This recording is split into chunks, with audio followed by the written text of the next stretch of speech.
Muqaddimah ini pada menyatakan ilmu yang memberi manfaat dan menyatakan kelebihan ilmu yang memberi manfaat.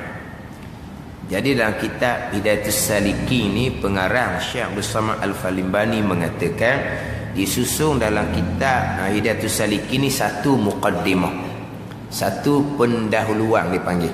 Ya, muqaddimah ni pendahuluan. Kemudian dia ada tujuh bab, 7 tajuk besar. Kemudian ada satu khatimah, satu kesudahan. Jadi muqaddimah ni cerita bab ilmu yang bermanfaat, cerita berkaitan dengan sukatan ilmu fardu ain, cerita berkaitan dengan kelebihan orang yang belajar ilmu yang bermanfaat. Kemudian cerita kelebihan mereka yang berilmu. Nak kenal ilmu yang memberi manfaat. Kemudian kelebihan orang yang belajar ilmu yang memberi manfaat.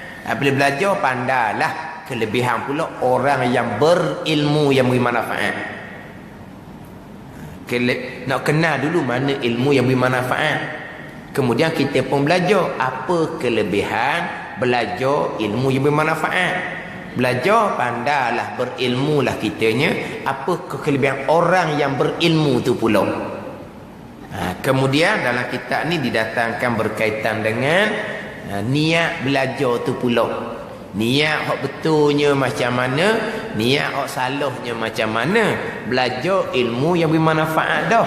Niatnya, niat kerana nak beramal, niat kerana nak tuntut hidayah daripada Allah, niat kerana nak jadi bekal akhirat, niat kerana nak keluar daripada kelam jahil kepada terang ilmu. Itu niat yang sebenar. Itu contoh yang cerita bab niat pula. Bila datang pula niat yang salahnya macam mana. Habis muqaddimah bab ilmu, dia ada 7 bab pula. Bab yang pertama, bab ketaatan zahir. Dia pergi bab qada hajat, istinja, wudu, apa semua, bab fiqh. Kemudian dia pergi pula kepada bab yang pertama, bab akidah. Al-babul awal, babul akidah. Tak ada. Bab yang pertama akidah.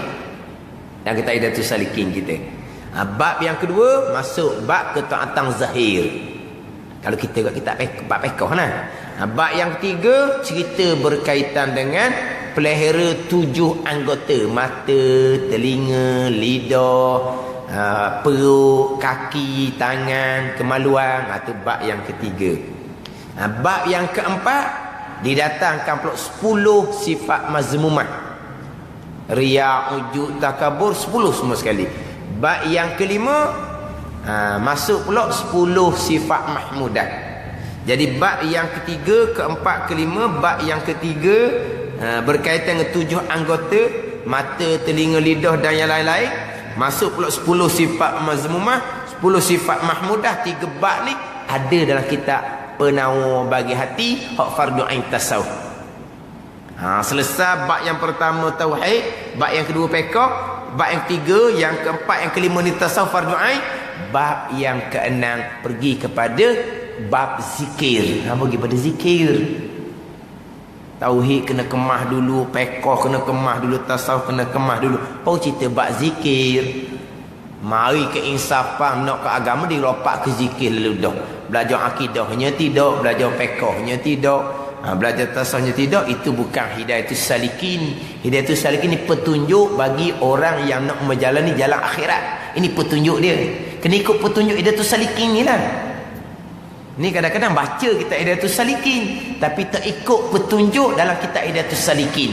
Hidayatus Salikin, petunjuk kepada orang yang menjalani jalan akhirat. Mana petunjuk dia? Akidah dulu, kemudian pergi pada fiqh, ketaatan zahir, baru pergi pada tasawuf. Bab yang keenam pergi kepada zikir. Masuk bab zikir. Ini petunjuk bagi orang yang menjalani jalan akhirat, Hidayatus Salikin.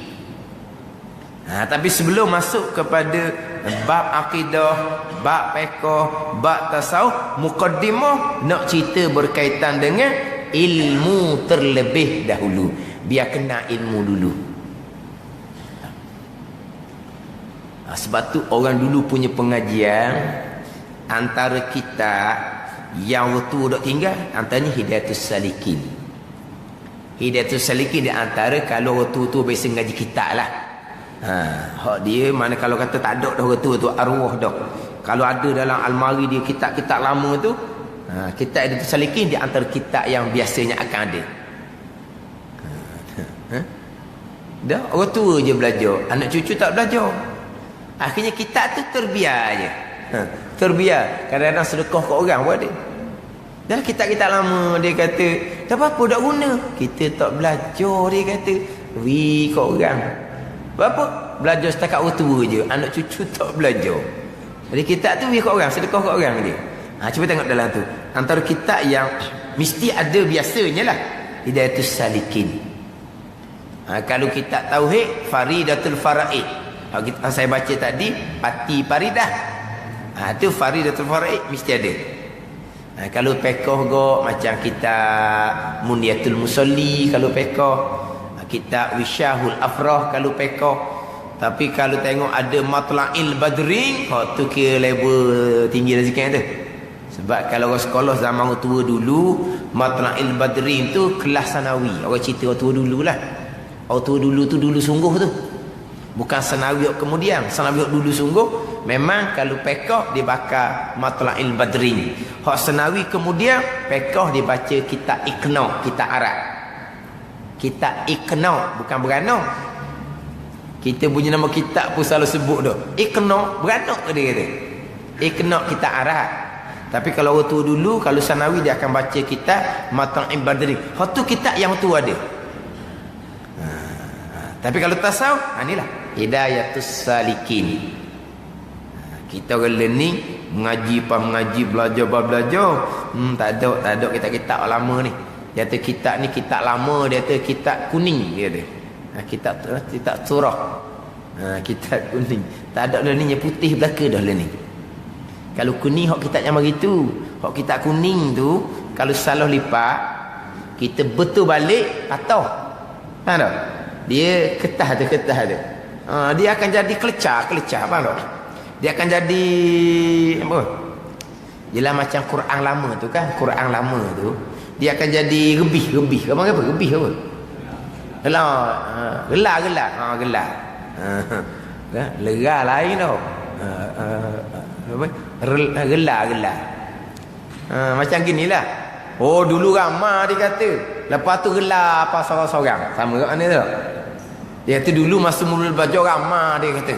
Lama-lama gelar dia kata. Gelar ni pasal orang-orang tak main ngaji. Gelar kat tu tau. Masa mula buka kelas dia kata orang ramah. Biasa kelas apa tu? Kelas Quran lah biasanya. Kalau kelas kitab ni dia lain sikit. Sebab kelas kitab ni tak malu. Sebab kita hanggup belaka. Hanggup. Tapi kalau kelas Quran malu, kita buka mulut tu. Allah. Akhirnya gelar, lebih. Jadi kalau kitab kuning tu memang dia mana nak pegang pun dia tak ada kitab kuning. Ni kitab putih. Kitab putih. Tapi kemudianlah sekarang ni nampaknya kitab turah, kitab jawi lama tu nampaknya orang nak semula. Sehingga kan timbulnya idea dirumikan. Dirumikan.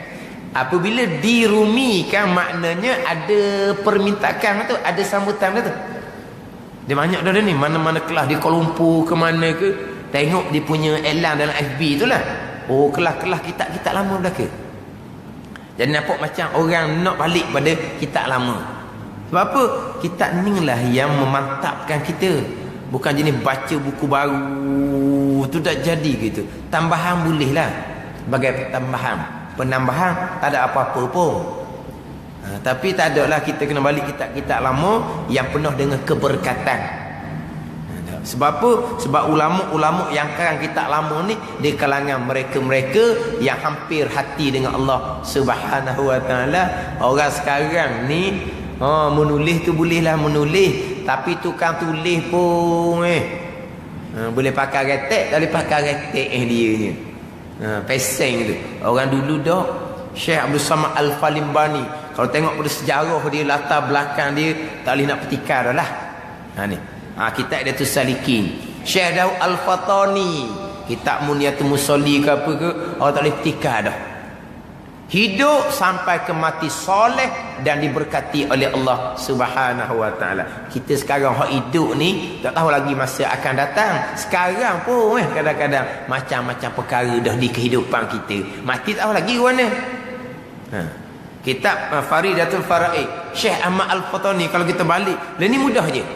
Ni tekan dalam FB dah panggil dah. Tekan je Syekh Abdul Samad Al-Falimbani. Ya kata biar. Syekh Ahmad Al-Fatani dia akan keluar. Syekh Daud Al-Fatani, tulis tekan je, tekan. Keluar. Boleh frame, boleh keluar, boleh baca dia punya latar belakang apa semua. Dia punya gurunya siapa? Ulama-ulama besar belaka. Dia punya muridnya siapa? Ulama-ulama besar belaka. Ni hari tu duk ngaji kitab. Mana panggil kitab yang penuh dengan keberkatan. Mana alhamdulillah lah sekarang ada dah kecenderungan. Tapi kitab lama ni jangan nak buat teh nak tera-tera baca, kena belajar dulu. Jangan dah tera-tera teh nak baca kitab lama ni. Akhirnya bawa tak betul. Orang mengatakan kitab lama tu tak betul. Bukan, orang bawa tu tak betul, bukan kitab lama tu tak betul. Jadi kitab hak biasanya orang tu pakai kata Hidayatus Salikin, tengok molek dalam panduan dalam kitab kita. Permulaannya cerita bab ilmu yang memberi manfaat dan menyatakan kelebihannya. Ilmu agama secara umum memberi manfaat. Tetapi nak dapat manfaat, kita wajib kena ikut dia punya tertib dan keutamaan dia. Ilmu agama, keluar ilmu sihir, itu tidak beri manfaat. Keluar ilmu nujum, itu tidak beri manfaat, itu dicela pada syarak. Ilmu agama secara umumnya memberi manfaat.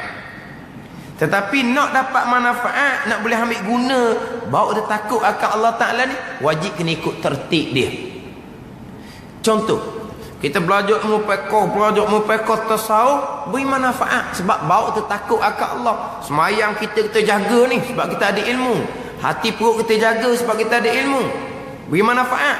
Tiba-tiba kita tidak ikut tertib dengan bahu dahulukan mengaji ilmu tauhid. Tidak dahulukan mengaji ilmu tauhid. Mana fiqh tasawuf tu walaupun asalnya beri manfaat, tidak ada sedikit pun manfaat kepada kita. Tapi ilmu fiqh tasawuf ni hak fardhu ain saya sebut ni. Fardhu ain sekalipun, tapi tidak ada ilmu tauhid asas, tidak ada manfaat. Walau ilmu tauhid fiqh ni bukan fardhu ain, hak fardhu kifayah pun beri manfaat, hak sunat kita belajar pun beri manfaat. Tapi kalau dia ikut tertib dia, sesunan dia, tidak ada manfaat. Walaupun secara umum semua ilmu agama memberi manfaat. Ilmu yang dicela pada syarak 3 dalam kitab Ihya Ulumuddin. 3 ilmu yang tidak memberi manfaat. 3 ilmu ni dicela pada syarak. Mana 3 ilmu? Yang pertama ilmu sihir, yang kedua ilmu nujum, tu kita maklum. Yang ketiga ilmu yang tidak beri manfaat ni, ilmu yang dicela pada syarak. Kita pergi belajar ilmu hak tinggi-tinggi, belajar ilmu hak seni-seni, hak halu-halu, sebelum lagi dia belajar ilmu hak zahir-zahir, hak kasar-kasar. Macam mana contohnya? Dia duk bahas ilmu asrar ilahiyah, rahsia-rahsia ketuhanan. Dia duk ngaji ilmu tinggi-tinggi. Tapi ilmu asas-asas, ilmu fardhu syariat dia tak belajar. Ini dicela juga pada syarak. Jadi 3 ilmu dicela pada syarak dan kita Ihya Ulumuddin. Ilmu sihir, itu kita maklum. Ilmu nujum, itu kita maklum. Ilmu yang 3 ni kita pergi belajar ilmu tinggi-tinggi. Ilmu maqam, ilmu hak ahwal hal, kedudukan hati dengan Tuhan, keramat tu keramat ni. Tapi ilmu asal belajar ke dak itu dicela pada syarak bagi dia. Bukan ilmu tu salah, ilmu tu comel. Akhirnya orang bawa belajar ilmu ni, akhirnya dia berasa macam ilmu syariat ni Allah komangnya. Dia kata dok belajar ilmu tu semua. Kita ni jak kita ngaji kitab-kitab tinggi-tinggi tu lugar berasa dengar orang ngajar ilmu syariat ni. Lugar dok sekarang.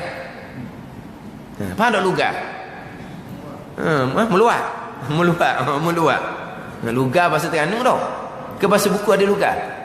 Ada lugar? Tak ada. Bahasa Terengganu betul tu lugar dia. Dia kata jak dia ngaji kitab tinggi tu lugar dia. Nak ngaji kitab-kitab ni. Kita belajar ikut tertib susunan ilmu. Kita belajar kitab tinggi-tinggi tu. Kitab hak syariat ni tak ada lugar-lugar. Kita ngaji siang malam. Lepas tu ngaji kitab tinggi-tinggi tu kita kenal diri. Jauhnya kita dengan Tuhan. Mereka tu rapat dengan Tuhan. Tak ada timbul pun kitanya. Hak ni ilmu syariat dia tak ada. Dia ngaji ilmu tinggi-tinggi, dia perasan macam dia dah ada maqam. Dia perasan macam dia dah rapat dengan Tuhan. Lepas tu dia kata ngaji ilmu syariat lugar-lugar ni. Ni apa? Ilmu yang dicela pada syarak. Bukan ilmu tu dicela pada syarak, tapi mazmumun fi haqqi. Dan kita ayat mengatakan dicela bagi dia. Ilmu tu ilmu comel, ilmu betul. Tapi oleh kerana dia lopak ilmu, dia tak ngaji ilmu asas-asas, dia ngaji ilmu tinggi-tinggi, cakap pun gong. Dia cakap dengan orang. Jumpa orang tu dia cakap, jumpa orang ni dia cakap, jumpa orang ni dia cakap. Kedai kopi pada dia je cakap. Ada dia je cakap ada kopi. Cakap cerita makong. Minais cawang je. Siapa ke tuan kedai tutup api pun cakap dalam gelap. Tapi jangan betah, jangan sekat. Mengamuk berah telinga lalu. Biar dia cakap makong tu makong ni. Tuan kedai esok nak menega pula. Nak tunggu ke dia tak boleh hutang pun dia minais cawang je. Lepas tu kedai pun tutup api. Dah nak kedai nak naik tahu nak tidur. Ngongeng dah gelap tu pula. Banyak mak lah jawapan dia. Cerita bab makam. Kita ni pula dah cerdik. Dak barang dia tu tinggi, ilmu dia ngaji. Kita pun dak cerdik juga Kalau kita cerdik, cakap apa sini benda gitu. Nak gong orang, nak nyuruh orang tu.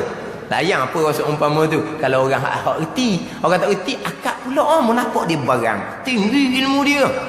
Kita pula akak tau. Ni bahang saja belaka lah ni. Ini benda masyarakat ni, benda real dalam masyarakat. Biasalah benda gini. Mana-mana tempat pun sama saja. Jadi permulaan nak tahu ilmu yang bermanfaat dan kelebihan. Qala al-Imam al-Ghazali rahimahullahu ta'ala, wal ilmu nafi'u ma yazidu fi khawfika minallahi ta'ala wa yazidu fi basiratika bi uyubi nafsik wa yazidu fi ma'rifatika bi ibadati rabbika azza wa jalla. Kalau nipis tak ada baris tu. Hak tebal ada baris. Hak nipis tu kena pergi tiru hak tebal lah. Ini qala al-Imam al-Ghazali rahimahullahu ta'ala, wal ilmu nafi'u ma yazidu fi khawfika minallahi ta'ala wa yazidu fi basiratika bi uyubi nafsik wa yazidu fi ma'rifatika bi ibadati rabbika azza wa jalla wa yuqallilu kalau hak nipis itu dia jadi macam wa yuqalu tau. Hak nipis tu bukan alif lepas qaf tu lam. Ya, qaf, lam. Dia jadi macam lepas qaf tu alif tau. Jadi wa yuqalu bukan wa yuqallilu. Hak nipis hak tebal okey je, hak tebal betul tau. Hak tebal mana? Wa yuqallilu. Hak tebal. Hak tebal. Hak nipis kena alif tu kena wak sambung dengan lam. Bukan alif tu. Kedua-dua tu lam tu. Ya, qaf, lam. Wa yuqallilu. Bukan wa yuqalu tu. Wa yuqallilu min gharbatika fid dunya wa yazidu fi gharbatika fil akhirah. Wa yaftahu basirataka bi afati a'malika hatta tahtazira minha wa yutli'aka fi makayid syaitan wa ghururi. Kata Imam Ghazali rahimahullah di dalam kitab Bidayatul Hidayah, yang mana asal kitab Hidayatul Salikin ni terjemahan daripada kitab Imam Ghazali, namanya Bidayatul Hidayah. Cuma Syekh Abdul Samad Al-Falimbani ditambah lagi masalah-masalah yang tidak ada dalam kitab Bidayatul Hidayah. Masalah yang baik-baik, masalah yang comel-comel ditambah dalam ni, maka nama ditukar kepada Hidayatul Salikin. Bermula ilmu yang bermanfaat itu mana? Iaitu barang yang mana, ilmu yang menambah takutmu akan Allah Ta'ala. Barang yang mana, ilmu yang menambah takutmu. Menambah aja mana? Ejaan dia tu boleh baca tau? Boleh? Kalau baca sendiri boleh baca? Menambah. Dia baca kan? Lepas tu takutmu. Mu tu mi sutir je. Kita pergi baca ta ketang berat. Te alif, kaf, te mim. Kita baca ta ketang. Takutmu. Dalam saya mengaji ni, mim bagi depan saya ubuh. Mim tu saya ubuh bagi depan. Kalau kata mu, mim waw kan, tak payah ubuh lah waw tu. Mim tu ubuh bagi depan, mu lah jadi kan. Waktu saya ngaji lah, bukan nak baca, tapi jenis bahan nulis. Bahan nulis, tulis bagi taming tu, bagi depan saya tulis. Orang kita dah sayang nak nulis, dia sayang ke dapat pen. Takut habis dapat pen. Takutmu. Mana barang yang ilmu yang menambah takutmu akan Allah Subhanahu wa ta'ala. Mana ilmu yang menambah takut akan Allah? Ilmu makrifatullah lah, ilmu mengenal Allah Subhanahu wa ta'ala. Ilmu ni yang menambah takut kita akan Allah. Kemudian ilmu yang mana kita nak amal ibadat ni. Amal ibadat ni ada pula peraturan dia. Takut kita ke Tuhannya. Buat semayang ikut dang, takut kita. Salah, derhaka pula kita kepada Allah Subhanahu wa ta'ala. Kalau solat tu salah, syarat rukun tak cukup, bukan kata batal kosong dah ni. Zanbun kabir, dosa yang besar. Takut kita akan Allah. Ilmu ni yang ilmu bermanfaat. Kita belajar ilmu pekon, jadi semayang kita tu betul. Takut kita akan Allah, takut kita zahir je berjuruh, zahir je ta'at. Hati derhaka molek-molek ada. Dengan sifat riak, wujud takabur. Kita belajar ilmu berhati, takut kita akan Allah Subhanahu wa ta'ala. Sebab Allah tilik sampai ke hati. Allah Ta'ala tilik sampai ke hati. Ya'lamu kha'inatal a'yun wa ma tukhfis sudur. Ya'lamu kha'inatal a'yun wa ma tukhfis sudur. Mengetahui Allah Ta'ala khianat mata dan barang yang tersembunyi dalam hati. Dalam hati kita. Tuhan tahu. Riya, ujub, takabur, hasad, Tuhan tahu. Kita mengaji ilmu berhati, menambah takut kita akan Allah Subhanahu wa ta'ala. Itu ilmu yang beri manfaat. Menambah takut kita akan Tuhan. Bukan kita nak ngaji nak isdak cakap dengan orang. Bukan kita ngaji nak itah orang, nak balung orang, nak kata orang, bukan. Kita ngaji nak menambah takut kita akan Allah Subhanahu wa ta'ala. Cuma bila kita tahu sikit sebanyak, kita nyapalah sikit-sikit bagi nasihat ke apa semua. Sebab apa gitu? Sebab kita takut akan Allah. Kalau kita tahu, kita nampak dia tak tahu, kita buat lock ke dia, punah mana? Kita Tuhan akan persoal.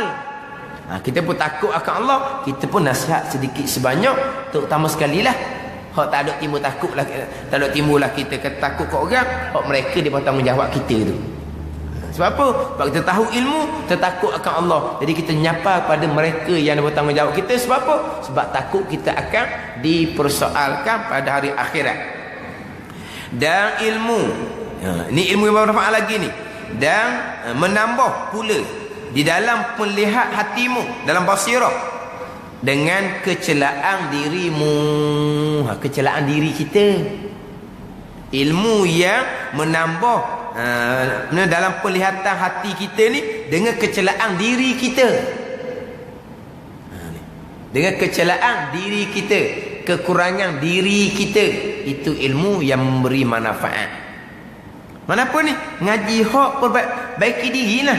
Hak mana hak taat, hak mana hak cela, hak mana hak derhaka. Ini ilmu yang beri manfaat. Kalau kita mengaji ilmu tinggi-tinggi, cerita bab maqam kedudukan, itu cerita basirah aulia, basirah orang rapat dengan Tuhan, basirah mata hati kekasih Allah. Kita ni warna kita ni bukan nak jadi kekasih Allah, jadi hamba Allah yang tidak dimurkai Allah pun alhamdulillah dah. Bila nak rapat dengan Tuhan, nak rapat warna jadi hamba pun mujudah. Hamba yang tidak dimurkai oleh Allah, mujudah. Ni kita nak rapat dengan Allah, kita tu bukan hamba yang sebenar pun laginya. Pegangan tak mana hala, semayang bang pun adat je tak belajar, tasawuf fardhu pun tak belajar. Kita nak rapat dengan Tuhan, kita nak jadi hamba Allah yang tidak dimurkai. Jadi kita belajar ilmu ni yang boleh nampak di basar kita dengan kecelaan diri kita. Kita pun bertaubat dengan Allah Subhanahu wa taala. Kemudian barulah kita buat amal ibadah supaya kita menjadi hamba yang tidak dimurkai oleh Allah Subhanahu wa taala. Jadi ilmu nak tambah takut pada Allah ni, yang pertama ilmu akidah. Itu tetap yang pertama. Ilmu yang nak nampak kecelaan diri kita ni, kecelaan kita dalam bab zahir, kecelaan kita paling besar dalam bab hati kitanya. Jadi ilmu ni lah ilmu yang memberi manfaat kepada kita. Bukan hanya kita nak belajar, nak angkat diri, nak berasa macam kita ni hati rapat dengan Tuhan, bukan. Kalau kita mula belajar, kita belajar bab sifat-sifat hati, memang banyaklah. Belajar bab riak, Allah, riak tu pesen kita dah sama-sama. Bila masuk dalam bab takabur pesen kita dah sama-samanya. Tu kecelaan diri kita. Sebab kadang-kadang sifat takabur ni kadang-kadang disemar kepada kita. Kita ni ingat siapa ni? Kita keturunan mana? Kita anak siapa? Jangan komen. Kadang-kadang orang yang terdahulu daripada kita ajar takabur dalam diri. Ingat baik ni, kita ni keturunan mana ni? Mak ayah kita ni mari daripada mana ni? Orang yang berilmu, orang yang berharta, orang yang dimuliakan. Jangan kita buat komen, jangan kita buat rendah dengan orang. Kita nak orang lebih. Mana dididik dengan sifat yang dicela pada syarak, sifat takabur. Lepas tu sifat takabur pun subur di hati kita, melekat dah di hati kita. Ni kecelaan diri. Mana ilmunya? Kita nak tahu kecelaan kita tu. Itu ilmu yang memberi manfaat. Cela diri kita, hak ada di kita, kita pun nak ubah. Nak ubah tu kena mujahadah. Kalulah kecelaan diri kita tu sudah menjadi adat, begitu semua dah hati kitanya, maksiat, kecelaan, kejahatan yang sudah ada memang sangat sukar untuk kita tinggal. Tu kena mujahadah sungguh-sungguh. Nak buang maksiat, kecelaan yang sudah beradat, yang sudah panggil sebati dengan kita. Hak sebati ni nak buang ni kena mujahadah. Tu tak lagi dah tu. Jadi ngaji ilmu mana ni? Ilmu nak tahu kecelaan diri kita. Itu ilmu yang memberi manfaat dan menambah pula dalam pengenalmu. Tu saya bagi belakang tu, pengenalmu. Pe bagi atas, nge bagi bawah, nun bagi atas, lam bagi mati, mim bagi depan. Pengenalmu. Bagi tak tahu pun tak kira lah. Bagi tadi nak baca kat gitu. Dan menambah pula dalam penganlam. Kalau kita baca kat tau, penganlam tahu apa? Pengenalmu akan ibadah kepada Tuhan yang maha mulia dan maha tinggi. Wallahu a'lam. Bismillahirrahmanirrahim. Alhamdulillah.